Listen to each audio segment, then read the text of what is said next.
10 deko tlačenice. Jeden lovenský kisašoň povedať: pani, to netlačenico, to tlačivo. Ja celá šťastná prísť domov, kúpiť 10 deka tlačivo a čakať svoj manžel. Moja manžel prísť domov a pýtať večer. Ja dať a čakať. Zrazu vyhodiť okno do tlačenici a vadiť. Ja robíš, odvidíš, to nevidíš.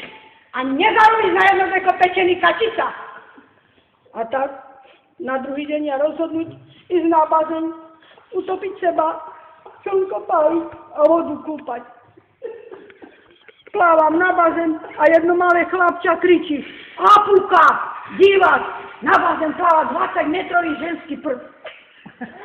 A naozaj, na bazén pláva jedno slečno. Ale ja rozhodnúť neutopiť seba, neísť na bazén, ani slnko vodu nepáliť, ani slnko nekúpať, ale ísť domov a zapnúť do seba rádio. A tam hrajú to tu moju. Ešte raz na teba výjdem, ešte raz do teba výjdem. A tak ja zapnú do seba televíziu a tam hrajú to tu moju.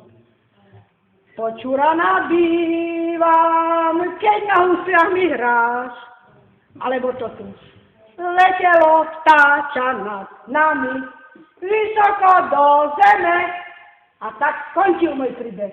A do zdivenia. To bola taká maďarská.